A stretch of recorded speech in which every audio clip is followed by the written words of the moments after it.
ஓம் சாய்ராம். என் அன்பு குழந்தையே, இன்னும் சற்று நேரத்தில் முகம் மலர்வாய் என் செல்லமே. இந்த சாயப்பா சொல்வதை ஒரு முறை கேள். பிறகு பார், உன் முக்கியமான விருப்பங்கள் எல்லாம் ஒவ்வொன்றாக நிறைவேற்றித் தருவேன் என் செல்லமே. இப்பொழுது உன் வீட்டில் பாதுகாவலனாக இருந்து உன் வீட்டில் தீய சக்தியை வரவிடாமல் பாதுகாத்து கொண்டிருக்கிறேன் இந்த சாயப்பா. இல்லறத்தில் நல்லறம் காக்க ஒவ்வொரு நிமிடத்திலும் உன் மனதில் எச்சரிக்கை செய்து கொண்டிருக்கிறேன் இந்த சாயப்பா. உன் எண்ணங்களை ஆராய்ந்து உனக்கு என்ன தேவையோ எது தேவையோ அதை உன் சாயப்பா நான் நிச்சயமாக அளித்து கொண்டிருக்கிறேன்.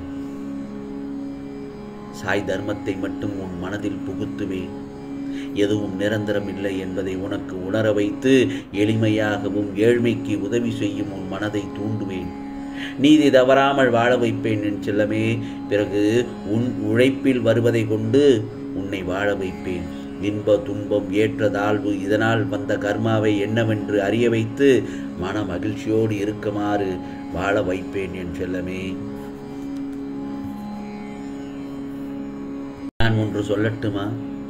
சிரமங்கள் எப்படி உன்னிடத்திலிருந்து ஓடும்? அது பிரதிபலனை எதிர்பார்க்காமல் செய்கிற கடமை கடவுளை நெருங்குவதற்கான ஒரு வழி. பொறுமையும் நம்பிக்கையும் இருந்ததென்றால் உனக்கு நடக்க வேண்டியதும் நடக்கும், எதிர்பாராதது நல்லதும் நடக்கும். சிரமத்தை பார்த்து பயந்து ஓடக்கூடாது. என் மேல் பாரத்தை போட்டுத்தான் பாரேன். வர்ற சிரமம் எல்லாம் வந்த வேகத்திலேயே ஓடிவிடும். நல்ல செயல்களை செய்யும்போது அதில் இருக்கிற நல்ல விஷயம் நம்முடைய இதயத்திற்கு இனம் புரியாத சந்தோஷத்தை உருவாக்கும். புரிகிறதா?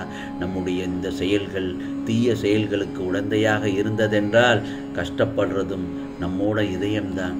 அது நம்மளை எச்சரிக்கைப்படுத்தும், செய்ய வேண்டாம் என்று எடுத்துச் சொல்லும்.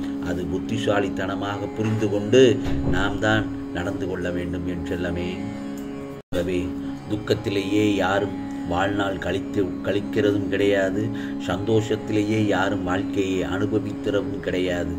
சுகத்துக்கும் அப்புறம் துக்கம் வரும், துக்கத்துக்கு அப்புறம் சுகம் வரும். இதுதான் அவனுடைய நடத்துகிற விளையாட்டு.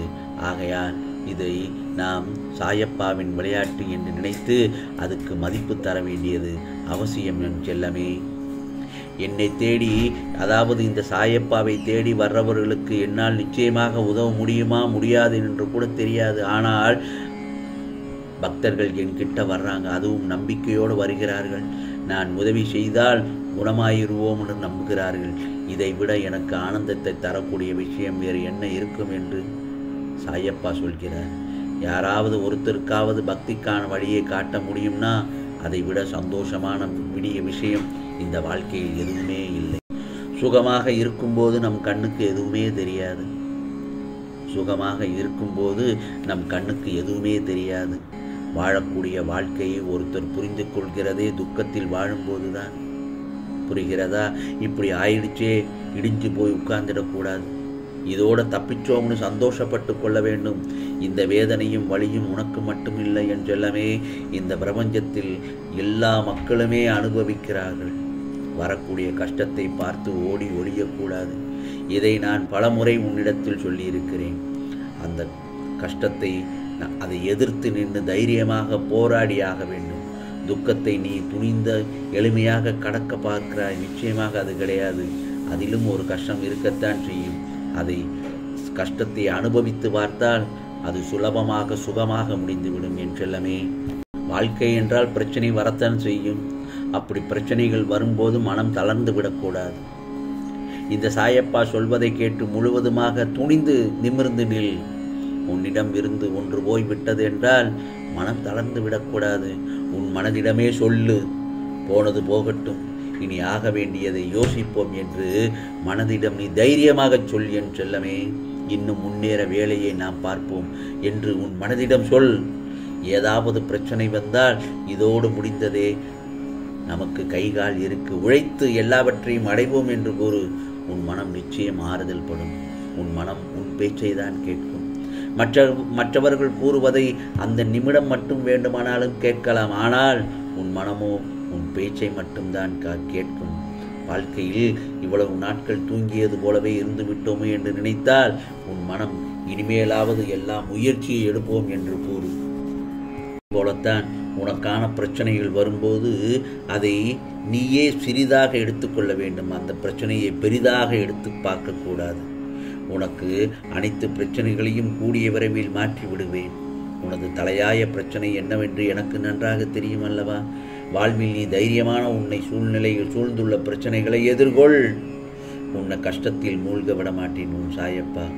உனக்கு அனைத்து துன்பங்களும் விலகும் என்று நான் பலமுறை சொல்லியிருக்கிறேன். நல்லதாகத்தான் நடக்கும். நீ எதிர்பார்த்து காத்திருந்தது எல்லாம் உன்னை தேடி வரப்போகிறது. பல அதிசயங்கள் நடக்கப் போகிறது என் செல்லமே. உன் மனதில் பாரத்தை நீயாக சேர்த்து கணக்க வைத்து விடாதே. உன் பலம் என்ன என்பதை நீ முதலில் உணர்ந்து கொள். அறிவால் செயலாற்று. உன்னை சுற்றி உள்ள எல்லோரிடமும் அன்பு பாசம் காட்டுவதை நான் பார்த்து கொண்டுதான் இருக்கிறேன். உன் நேசங்களை பகிர்கிறாய். எல்லோருமே நீ முக்கியம் என்று நினைப்பது பார்த்து என் மனம் பேரின்ப மகிழ்ச்சி அடைகிறது. என் செல்ல பிள்ளை அல்லவா நீ? என்னுடைய துவாரகமாயின் செல்ல குழந்தை அல்லவா நீ? யாராவது உதறி சென்று விட்டால் உடைந்து போகிறாய். காயப்படுத்திட்டாங்க என்று கலங்குகிறாய். கவலைப்படாதே.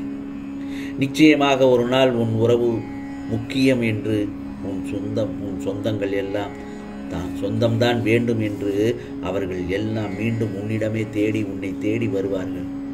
ஏனென்றால் உண்மையான அன்பு ஒருபோதும் வீணாகாது. இப்போதெல்லாம் நீ நினைப்பது நடப்பதில்லை. நீ வேண்டுவது கிடைப்பதில்லை. எதுவுமே உனக்கு சாதகமாக கிடைப்பதில்லை, அமைவதில்லை என்று தானே நினைத்து புலம்பிக் கொண்டிருக்கிறாய். கவலைப்படாதே. இது உனக்கான கஷ்ட காலம் என்று நினைக்கிறாய். ஆனால் இது உன் இஷ்டகாலம்.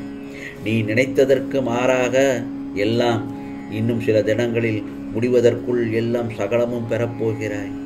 மிக மிக பெரிய வெற்றியை எதிர்நோக்கி அடையப் போகிறாய் என்பதே உண்மை என் செல்லமே. ஆகவே எந்த ஒரு நிலையிலும் எந்த ஒரு இடத்திலும் நீ யாருக்கும் தாழ்ந்தவர் இல்லை என்பதை நினைவில் வைத்துக்கொள். எந்த இடத்திலும் நீ உயர்வாகவே எண்ண வேண்டும். அதுதான் உனக்கு அழகு. உன் கவலைகளை யாரிடமும் பகிர்ந்து கொள்ளாதே. அதை யாரும் வாங்கிக் கொள்ள மாட்டார்கள். நிச்சயம் அதை விமர்சனம்தான் செய்வார்கள். எதுவாக இருந்தாலும் இந்த சாயப்பாவிடம் மட்டும் கூறு. உன் குறைகளை கேட்க நான் இருக்கிறேன். அனைத்தையும் நான் சரி செய்வேன். உன் குறைகளை தவிர்த்து நல்லதை மட்டும்தான் நடக்க வைப்பேன். ஆகவே நீ எந்த ஒரு தருணத்திலும் உன்னுடைய மனம் தளராமல் தைரியமாக இரு. உனக்காக நான் இருக்கிறேன். ஒன்றுக்கு பின் ஒன்று நன்றாக நல்லது நடப்பதை பார்த்து ஆனந்த கண்ணீர் விட்டு எனக்கு நன்றி சொல்ல என்னுடைய ஆலயத்திற்கு ஓடோடி வருவாய். நிச்சயமாக உனக்கானதெல்லாம் நல்லது நடக்கும். நல்லது மட்டுமே நடக்கும். ஆம் செல்லமே. ஓம் சாய்ராம். ஓம் சாய்ராம். ராம்ஜி அருள் கிடைக்கட்டும்.